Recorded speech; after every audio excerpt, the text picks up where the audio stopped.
ദർശൻ അക്കാദമിയിൽ നിന്ന് ആലപ്പുഴ മെഡിക്കൽ കോളേജിലേക്ക് ഡോക്ടർ അഞ്ജന ആ ഒരു സ്റ്റെപ്പിൽ എത്തുന്നത് തീർച്ചയായും സിസ്റ്റമാറ്റിക് ആയിട്ടുള്ള പ്രിപ്പറേഷനും ഹാർഡ് വർക്കും തന്നെയാണ്. സോ ഒരു സ്മാർട്ട് വർക്കർ ആയിരുന്നു അഞ്ജനയുടെ പ്രിപ്പറേഷൻ വ്യത്യസ്ത വഴികളിലൂടെ ആയിരുന്നു. അതിന് ദർശൻ അക്കാദമി അഞ്ജനയ്ക്ക് അഭിമാനം, അല്ലെ ദർശൻ അക്കാദമിക്ക് അതൊരു അഭിമാനമായി മാറുകയാണ്. ഈ അവസരത്തിൽ മോക്ക് എന്താണ് ദർശൻ അക്കാദമിയിലുള്ള പ്രിപ്പറേഷനെ കുറിച്ച്, ക്ലാസ്സുകളെ കുറിച്ചൊക്കെ പറയാൻ? ഒരുപാട് സന്തോഷമുണ്ട് എന്നോട് നിൽക്കുമ്പോൾ. കഴിഞ്ഞ വർഷം ഈ സമയത്ത് ഒരുപാട് ടെൻസ്ഡ് ആയിട്ട് കിട്ടുമോ കിട്ടത്തില്ലയോ, എൻ്റെ ഹാർഡ് വർക്കൊക്കെ എന്തെങ്കിലും ഒരു ഉപകാരം ഉണ്ടാവുമോ എന്നൊക്കെ ഓർത്തിരുന്നൊരു സമയത്ത് നിന്ന് ഇപ്പം ആലപ്പുഴ മെഡിക്കൽ കോളേജിൽ അഡ്മിഷൻ കിട്ടി 8-ാം തീയതി ക്ലാസ് തുടങ്ങാൻ വേണ്ടി വെയിറ്റ് ചെയ്തിരിക്കുകയാണ് ഞാൻ. എനിക്ക് ഭയങ്കര ഒരു ഡ്രീം ആയിരുന്നു ഡോക്ടർ ആയിരിക്കണം എന്നുള്ളത്. എനിക്ക് സബ്ജക്റ്റിനോട് ഭയങ്കര ഇഷ്ടമായിരുന്നു. ബയോളജി സബ്ജക്റ്റാണ് എനിക്ക് ഡോക്ടർ ആവണം എന്നുള്ള ലക്ഷ്യത്തിലേക്ക് എന്നെ കൊണ്ട് എത്തിച്ചത്.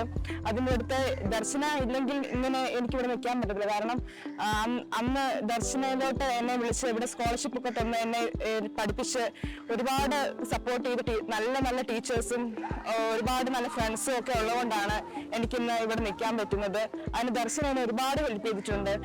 ദർശനയുടെ ക്ലാസ് ആണെങ്കിലും ഇവിടുത്തെ മെന്റേഴ്സ് ആണെങ്കിലും ഇവിടുത്തെ കൂടെയുള്ള ഫ്രണ്ട്സ് ആണെങ്കിലും ഇവിടുത്തെ സ്റ്റഡി മെറ്റീരിയൽ ആണെങ്കിലും പിന്നെ എന്നെ ഷോർട്ട് നോട്ട് പ്രിപ്പയർ ചെയ്യാൻ വേണ്ടി ഹെൽപ്പ് ചെയ്ത ടീച്ചേഴ്സ് ആണെങ്കിലും അങ്ങനെ ഒരുപാട് ഓരോ സങ്കടം വരുമ്പോഴും ടീച്ചേഴ്സൊക്കെ എന്നെ ഒരുപാട് മോട്ടിവേറ്റ് ചെയ്തിട്ടുണ്ട്.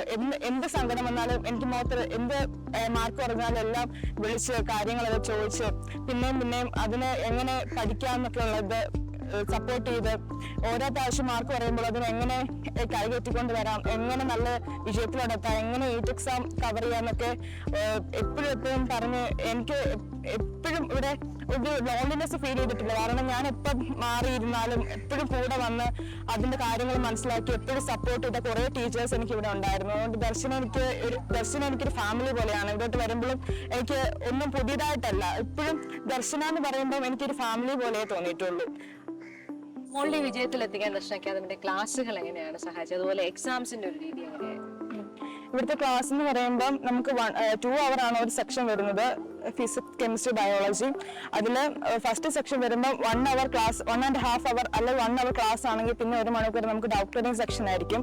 അപ്പൊ നമുക്ക് ആ പഠിച്ച ക്ലാസ് കഴിയുമ്പം അതേ ക്ലാസ്സിന്റെ തന്നെ ക്വസ്റ്റ്യൻസ് നമ്മൾ സ്റ്റഡി മെറ്റീരിയൽ ചെയ്യുക. അതിന്റെ കൂട്ടത്തിൽ തന്നെ ടീച്ചേഴ്സിനോട് ഡൗട്ട് ചോദിച്ചു പോകുമായിരുന്നു. അതുകൊണ്ട് നമ്മൾ പിന്നെ വീട്ടിൽ ചെന്ന് അല്ലെങ്കിൽ ഹോസ്റ്റലിൽ ചെന്നിട്ട് അത് ഒന്നേന്ന് പഠിക്കേണ്ട ആവശ്യം വരുന്നില്ല. കാരണം നമ്മൾ ഓൾറെഡി അതിന്റെ ക്വസ്റ്റ്യൻസ് ചെയ്തിട്ടുണ്ട്. ആ പഠിച്ച കാര്യങ്ങൾ നമ്മൾ അവിടുത്തെ തന്നെ വെച്ച് പഠിച്ചിട്ടുണ്ട്. പിന്നെ അവിടെ ഹോസ്റ്റലിൽ ചെന്നിട്ട് നമുക്ക് അതിന്റെ റിലേറ്റഡ് ആയിട്ടുള്ള കൂടുതൽ ക്വസ്റ്റ്യൻസ് നമുക്ക് ചെയ്താൽ മതി. അത് സ്റ്റഡി മെറ്റീരിയലിലാണെങ്കിലും പിന്നെ PYQs ആണെങ്കിലും പിന്നെ ഇവിടെ ഉള്ള ലൈബ്രറിയിലെ ടെക്സ്റ്റ് ബുക്ക് ആണെങ്കിലും അങ്ങനെ ക്വസ്റ്റ്യൻസ് മാത്രം കൂടുതൽ ചെയ്താൽ മതിയായിരുന്നു. പിന്നെ ബയോളജി ടെക്സ്റ്റ് ബുക്ക് വായിക്കുമ്പോഴാണെങ്കിലും അതിൽ ഒന്നുപോലും ഇവിടെ വേണ്ടാന്ന് പറഞ്ഞിട്ടില്ല. കാരണം അതിൽ എല്ലാ സമ്മറി തൊട്ട് എല്ലാം നമ്മളെ പഠിപ്പിച്ചിട്ടുണ്ട്. അവിടെ ചെന്ന് കഴിഞ്ഞപ്പോൾ കുറെ ക്വസ്റ്റ്യൻസ് ഒക്കെ ഔട്ട് ഓഫ് ക്വസ്റ്റ്യൻസ് ആണ് പറഞ്ഞ് കൂടെ ഞങ്ങൾ കണ്ടിട്ടുള്ള ക്വസ്റ്റ്യൻസ് അത് വന്നിട്ടുള്ളൂ. പിന്നെ നമ്മുടെ പെട്ടെന്നുള്ള ടെൻഷൻ കാരണം തെറ്റിപ്പോയ ക്വസ്റ്റ്യൻസ് ആണ് അവിടെ കൂടുതലും കണ്ടത്. അല്ലാതെ അവിടെ പഠിപ്പിക്കാത്ത ഒരു ക്വസ്റ്റ്യൻസ് പോലും ഇല്ലായിരുന്നു. സമ്മറിലെ ക്വസ്റ്റ്യൻസ് ആണ് എല്ലാം നമ്മൾ ഓൾറെഡി അത് കണ്ടുപോയി. ഇവിടെ എക്സാമിൽ ഇട്ട ക്വസ്റ്റ്യൻസ് തന്നെ അവിടെ കൂടുതലും വന്നിട്ടുള്ളൂ. അതിലും കുറച്ചും കൂടെ ലെങ്ത് കൂട്ടി അങ്ങനെ ഓരോ ക്വസ്റ്റ്യൻസ് കൂട്ടി വന്നിട്ടുണ്ടെന്നേ ഉള്ളൂ. അല്ലാതെ ഇവിടെ കാണാത്ത ഒരു ക്വസ്റ്റ്യൻസ് പോലും അവിടെ ഇല്ലായിരുന്നു. പിന്നെ അങ്ങനെ ഡൗട്ട് ക്ലിയറിംഗ് സെക്ഷൻ ആണെങ്കിലും അത് കഴിഞ്ഞിട്ട് പിന്നെ 4 മണി വരെ ക്ലാസ് ആണെങ്കിൽ 4 മണി വരെ കഴിഞ്ഞിട്ട് പിന്നെ 1 മണിക്കൂർ ഡൗട്ട് ക്ലിയറിംഗ് സെക്ഷൻ ഉണ്ട്. അതിൽ നമുക്ക് ഏത് സബ്ജക്റ്റ് ആണ് കൂടുതൽ ഡൗട്ട് ഉള്ളത് അത് ആ ഡൗട്ട് മാത്രം ആ സബ്ജക്ട് മെന്റേഴ്സിന്റെ അടുത്ത് പോയി ചോദിക്കുക എന്നായിരുന്നു. എക്സാംസ് നമുക്ക് എല്ലാ തിങ്കളാഴ്ചയും അതിന്റെ ആ ഒരു വീക്ക്ലി മോഡൽ ഉണ്ടാവും 1 hour.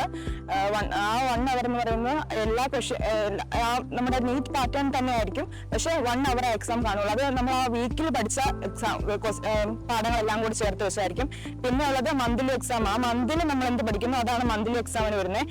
അങ്ങനെ വീക്കിലും മന്ത്ലിയും തന്നെ പോയിട്ട് പിന്നെ നമുക്ക് സെമിസ്റ്റർ എക്സാം പോലെ ഓണം മോഡൽ കാണും, ക്രിസ്മസ് മോഡല്, അങ്ങനെ ഓരോ മോഡൽ എക്സാം ഉണ്ട്. അതുകൊണ്ട് നമ്മൾ വീട്ടിൽ പോയാലും ഉഴപ്പമൊന്നുമില്ലായിരുന്നു. കാരണം 10 ദിവസം നമ്മൾ അല്ലെങ്കിൽ 5 ദിവസം നമുക്ക് കിട്ടുന്ന ദിവസം നമ്മൾ കൂടുതൽ അതിനുവേണ്ടിയായിരിക്കും ഫോക്കസ് ചെയ്തുകൊണ്ടിരുന്നത്. പിന്നെ ഇവിടെ വന്നു കഴിഞ്ഞാൽ ഓണം മോഡല്, പിന്നെ ആ മാർക്ക് വെച്ച് കമ്പയർ ചെയ്ത് അത്, പിന്നെ നീറ്റ് മോഡല്, അങ്ങനെ ഒരുപാട് മോഡൽ എക്സാംസ്. പിന്നെ എക്സാമിന്റെ ലാപ്പായപ്പോഴേക്കും DRTP അങ്ങനെ ദർശനയുടെ എക്സാമിന്റെ ഒരു ഒരുപാട് എക്സാംസിലൂടെയാണ് പിന്നെ നമ്മൾ പഠിക്കുന്നത്. ആദ്യം റിവിഷൻ ഒരു ഫെബ്രുവരി ജനുവരി ആകുമ്പോഴേക്ക് പോർഷൻസ് ഒക്കെ തീർത്ത് പിന്നെ മൊത്തം റിവിഷനും ക്ലാസ് എക്സാംസും മാത്രമായിരിക്കും. നമ്മൾ ഒരു ദിവസം 2 ദിവസം അല്ലെങ്കിൽ 3 ദിവസം നമ്മൾ പഠിക്കും. പിന്നെ ആ ഒരു ഷെഡ്യൂൾ വെച്ച് നമ്മൾ ആ എക്സാമിന് വേണ്ടി ആ ഒരു പർട്ടിക്കുലർ ടോപ്പിക്കിന് വേണ്ടി മാത്രം ഫോക്കസ് ചെയ്ത് പിന്നെ അവസാനം ഒരുപാട് നീറ്റ് മോഡൽസ് ആണ്. നീറ്റ് മോഡൽസ് എന്ന് പറഞ്ഞാൽ അതായിരുന്നു സത്യം പറഞ്ഞാൽ ആ നീറ്റ് മോഡലിന് കിട്ടിക്കൊണ്ടിരുന്ന മാർക്ക് തന്നെയാണ് അവസാനം നീറ്റ് മോഡലിലേക്ക് എത്തുന്നത്.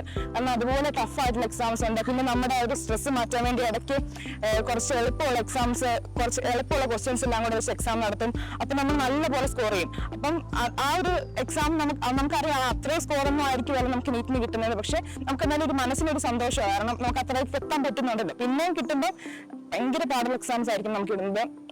അന്നേരം നമുക്ക് ശരിക്കും മാർക്ക് കുറയും. അന്നേരം പിന്നെ നമ്മൾ ഡൗൺ ആവും. പക്ഷെ അങ്ങനെ ടീച്ചേഴ്സ് പറയുമായിരുന്നു ചിലപ്പോൾ ഇതുപോലെ ടഫ് ക്വസ്റ്റ്യൻസ് നീറ്റിന് വന്നാലോ, പക്ഷെ നമ്മൾ ആരും എക്സ്പെക്ട് ചെയ്യുന്നില്ല ഇതുപോലെ ടഫ് ക്വസ്റ്റ്യൻസ് വരുമെന്ന്. എന്നിട്ട് അവസാനം നീറ്റ് എക്സാം ഹാളിൽ ചെന്നപ്പോഴാണ് ഇതുപോലെ ടഫ് ക്വസ്റ്റ്യൻസ് കണ്ടപ്പോൾ തന്നെ ഞങ്ങൾ ആരും പേടിച്ചിട്ടില്ല. കാരണം പേടിക്കാനായിട്ടൊന്നുമില്ല. കാരണം ഇവിടെ നടത്തുന്ന എക്സാം പോലെ തന്നെ ഞങ്ങൾക്ക് അതും തോന്നിയുള്ളൂ. കാരണം ആ ഒരു വീട്ടിൽ ചെന്ന് ആ മാർക്ക് കാൽക്കുലേറ്റ് ചെയ്തപ്പോഴും ഞങ്ങൾക്ക് അറിയായിരുന്നു അവിടെ നമുക്ക് കൂടുതലിരിക്കുന്നവർക്ക് ആ ഒരു മാർക്കിന്റെ റേഞ്ച് അറിയാം. അപ്പം ആ റേഞ്ചിൽ തന്നെ ആയിരിക്കും വരുന്നത്, കട്ട് ഓഫ് വരുന്നത്. അതുകൊണ്ട് ടെൻഷൻ അടിക്കാനായിട്ടൊന്നും ഞങ്ങൾക്ക് അവിടെ ഫീൽ ചെയ്തിട്ടില്ലായിരുന്നു. മോളെ ഇവിടുത്തെ ലൈബ്രറി മെറ്റീരിയൽസ് ഒക്കെ മോളെ എങ്ങനെയാണ് ഈ ഒരു വിജയത്തിലെത്താൻ സഹായിച്ചത്? ഇവിടുത്തെ ലൈബ്രറി എന്ന് പറയുമ്പോൾ കൂടുതൽ ബുക്സും നമുക്ക് ഇവിടുന്ന് പഠിച്ചു പോയ പിള്ളേർ തന്നെ നമുക്ക് റെഫർ ചെയ്തായിരുന്നു. ഇന്ന ബുക്സ് ലൈബ്രറിയിലുണ്ട്, അപ്പൊ അത് തന്നെ റെഫർ ചെയ്തിട്ടുണ്ടെങ്കിൽ നമുക്ക് കൂടുതൽ സ്കോർ ചെയ്യാൻ പറ്റും. അപ്പൊ PYQ ആണെങ്കിലും പിന്നെ മിസ് തന്നെ പറയുമായിരുന്നു PYQ ബയോളജിയുടെ ചെയ്ത് നോക്കണം, അതിന് നമുക്ക് കൂടുതൽ ഫോക്കസ് ചെയ്യാൻ പറ്റും. അങ്ങനെ ബയോളജി കൂടുതൽ നമ്മുടെ മെറ്റീരിയൽ തന്നെ കൂടുതൽ ബയോളജി ക്വസ്റ്റ്യൻസ് ഉണ്ട്, അത് തന്നെ ഫോക്കസ് ചെയ്താൽ മതിയായിരുന്നു. പിന്നെ നമ്മൾ ഇടയ്ക്ക് ബയോളജി കൂടുതൽ ക്വസ്റ്റ്യൻസ് പഠിക്കാൻ വേണ്ടി ബയോളജിയുടെ ബുക്ക് ചെയ്യുമായിരുന്നു.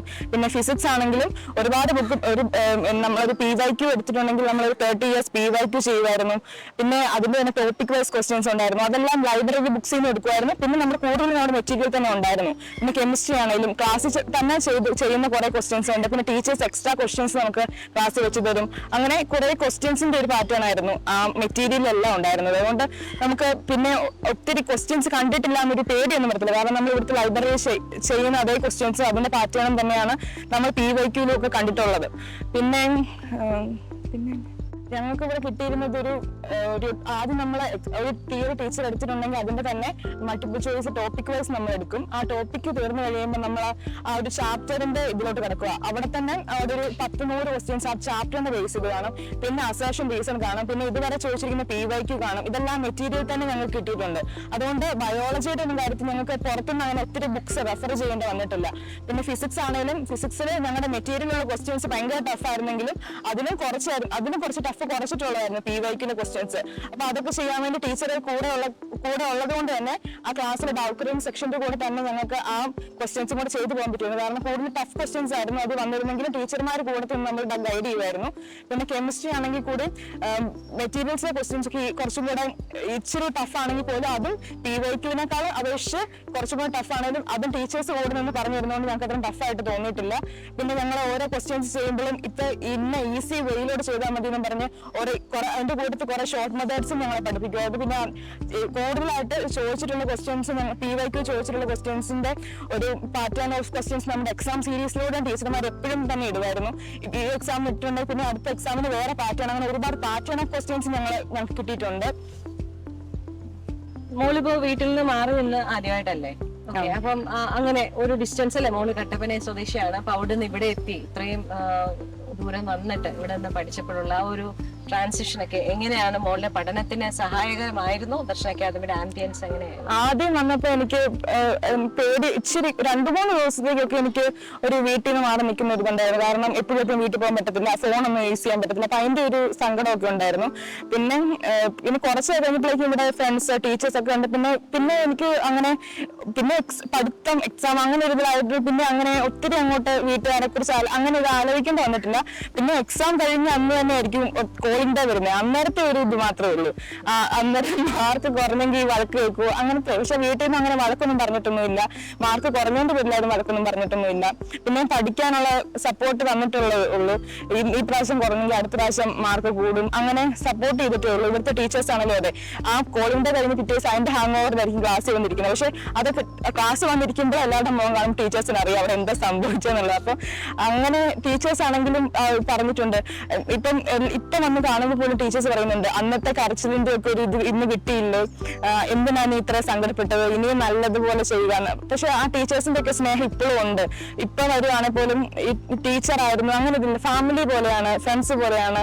എല്ലാ ടീച്ചേഴ്സും അതെ, ഫ്രണ്ട്സും അതെ. അതുകൊണ്ട് ഇവിടെ ഹോസ്റ്റലില് എല്ലാം നല്ല ഇതായിരുന്നു. കാരണം ഒരുപാട് സ്ട്രെസ്സും ടെൻഷനും വന്നിട്ടില്ല. കാരണം മന്ത്ലി വരുന്ന ബർത്ത്ഡേ സെലിബ്രേഷൻ ആണെങ്കിലും പിന്നെ ഓണ സെലിബ്രേഷൻ ആണെങ്കിലും അത്യാവശ്യം എല്ലാ സെലിബ്രേഷനും വന്ന് ഞങ്ങളെ ഒരു പീസ്ഫുൾ ഇതിലൂടെ കൊണ്ടുപോയത്. ഹോസ്റ്റലിലാണെങ്കിലും ഒരുപാട് സ്ട്രെസ് വന്നിട്ടില്ല. ടീച്ചേഴ്സ് ആണെങ്കിലും ഞങ്ങൾ പഠിക്കുന്നുണ്ടോ ഇല്ലയോ എന്ന് എപ്പോഴും വന്ന് നോക്കുമായിരുന്നു.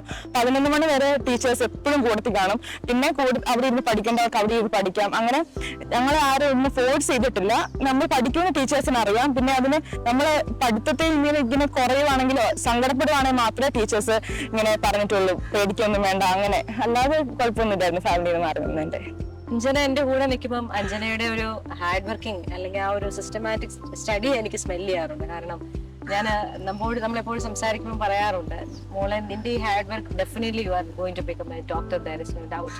ഇഫ് എനിവൺ എൽസ് ആ ഒരു പ്രിപ്പറേഷൻ സ്റ്റേജിലാണ് എങ്കിൽ ഡോണ്ട് വറി, ഇങ്ങനെ സിസ്റ്റമാറ്റിക് ആയിട്ട് നിങ്ങളുടെ പ്രിപ്പറേഷനിൽ മാത്രം കോൺസെൻട്രേറ്റ് ചെയ്യുകയാണെങ്കിൽ കർമ്മണ്യേവാധികാരസ്ഥ മാ ഫലേഷു കഥാചന, കർമ്മത്തിൽ മാത്രം നിങ്ങൾ മുന്നേറുക, കർമ്മഫലം ഈശ്വരൻ തരും എന്നതിന് ഉത്തമ ഉദാഹരണമാണ് ദർശന അക്കാദമിയിൽ നിന്ന് ആലപ്പുഴ മെഡിക്കൽ കോളേജിലേക്ക് പോകുന്ന തീർച്ചയായിട്ടും അഞ്ജനയ്ക്ക് എല്ലാവിധ നന്മകളും ആശംസകളും. Congratulation once again. Thank you so much.